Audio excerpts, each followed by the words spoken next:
네, 안녕하십니까. 이번 시간에는 그 4강 주제로 말씀을 드리겠습니다. 4강에서는 여름철 고온 스트레스의 지표에 대해서 말씀드리겠습니다. 여름철에 고온이라고 하는 것을 어디에 기준 두느냐라고 하는 것을 우리가 어떤 그 수치화시킨 것을 지표로 갈 수 있겠죠. 그래서 그 지표 중에서 가장 중요한 것이 중에 하나가 온도가 있죠. 온도.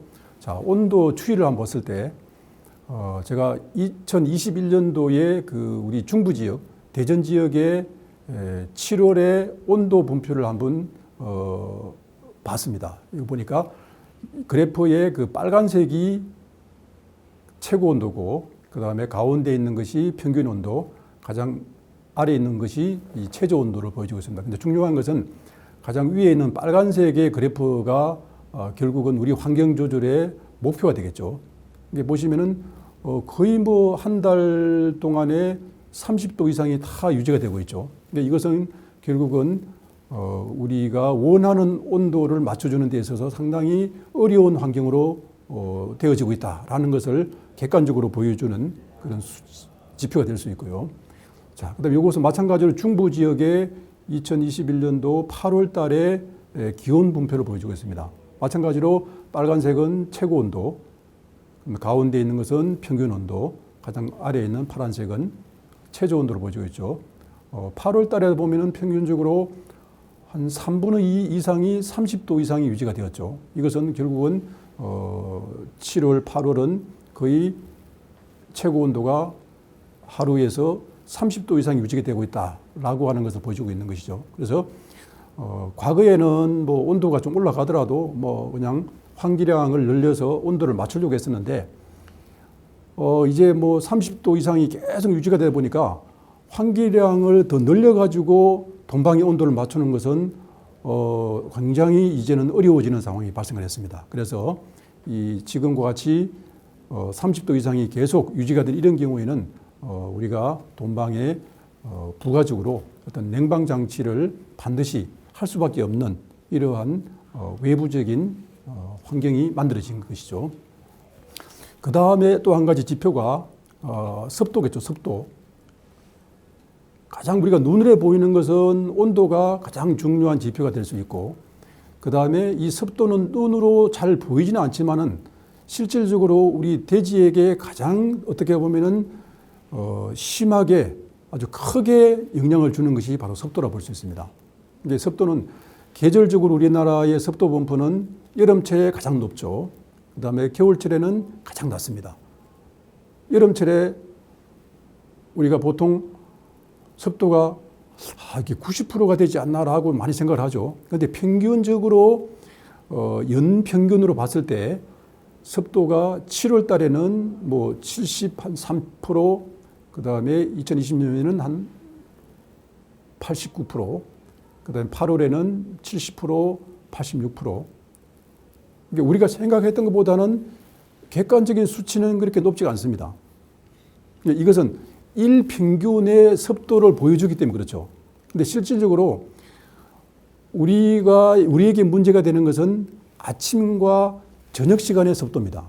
오히려 낮 시간대, 아침 몇 시가 되면은 해가 떠오르기 시작하게 되면은 습도는, 상대 습도는 점진적으로 떨어지게 돼 있고요.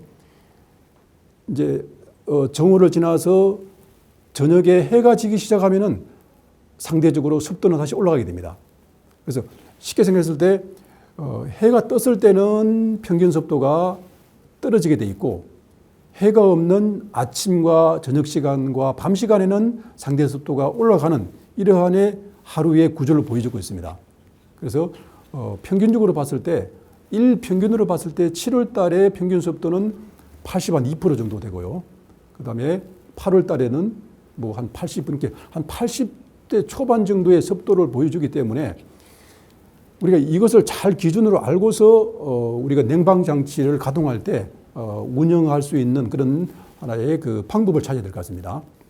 자, 보시는 것처럼 보통 우리가 10시 이전에는 10시 이전과 저녁 8시 이후에는 상대 습도가 거의 90% 이상입니다. 그렇기 때문에 우리가 오후 1시에서 3시 사이에는 상대적으로 온도는 높은 반면에 상대 습도는 뭐 한 50, 60%, 떨어지는 이러한 추세를 보여주고 있다는 것이죠. 그래서 상대 습도는 해가 떴을 때는 떨어지고 해가 없을 때는 올라간다는 이러한 기본적인 좀 개념을 가지고 계시면 좋을 것 같습니다. 자, 그 다음에 여름철 고온 스트레스 지표 중에 하나가 바로 열량지수라는 것이죠. 그러니까 온도와 습도와 열량지수. 열량지수는 단순하게 그 시점에서의 온도에다가 그 시점에서의 습도를 곱한 그 수치화된 값을 우리가 열량지수라고 얘기하는 거죠. 이것은 단순하게 그래프에서 보시는 것처럼 왼쪽에는 온도가 밑에서부터 쭉 온도가 올라가게 되어 있고요. 그 다음에 수평으로는 습도가 40%에서 쭉 해서 50, 60, 80, 90%까지 올라가게 되어 있죠. 그래서 이걸 다가 예를 들어서 온도가 30도의 온도와 습도의 40%를 곱한다. 그러면 1200이 되겠죠. 그래서 이 열량지수는 1200이다. 이렇게 표시하게 되겠죠. 그래서 온도 곱하기 습도를 곱한 값이 열량지수인데 이 열량지수를 우리가 도표에서 보시는 것처럼 상부 오른쪽이 빨간색으로 되어 있고 그 다음에 중앙이 주황색, 노란색, 그 다음에 아랫부분이 그 그린색으로 되어 있죠. 이제 그린색까지는 돼지들이 뭐 생활하는데 문제 없이 편안하게 생활할 수 있다는 뜻이고 노란색에서는 돼지가 약간 스트레스를 받는다. 이러한 지표를 볼 수 있습니다. 그 다음에 주황색과 빨간색에 들어가 있는 열량지수에서는 돼지들이 스트레스를 많이 받는다. 이렇게 볼 수 있겠죠. 반면에 여름철에 높은 습도로 인해서 높은 온도와 높은 습도로 인해서 열량지수가 큰 것도 문제지만은 반대로 겨울철에 너무 이렇게 온도가 떨어지는 경우에도 스트레스를 받을 수 있다는 것이죠. 그래서 이렇게 오른쪽에 보시면은 대중의 체중별로 그 적정한 열량지수 값이 있다는 거죠. 요 이하가 된다는 것이죠. 보통 돼지 체중이 10kg 같으면은 뭐 2100 이하의 열량지수를 유지해야 된다. 그 다음에 90kg 단계에서는 1160 정도의 열량지수를 유지해야 된다. 그 다음에 100kg 이상에서는 1000 이하를 유지된다. 이것은 우리가 우리 돈방의 현재 온도와 현재 습도를 측정해서 곱해보면은 금방 이 돈방 열량지수 알 수 있겠죠. 근데 대부분의 여름철에 이것을 구해서 곱해보면은 우리가 원하는 이 적정가 이상이 되기 때문에 여기에 대해서는 어떤 대책이 필요하다. 이렇게 보시면 되겠습니다. 그래서 이번 4강에서는 여름철 고온 스트레스 지표, 온도와 습도와 열량 지수에 대해서 설명을 드렸습니다. 감사합니다.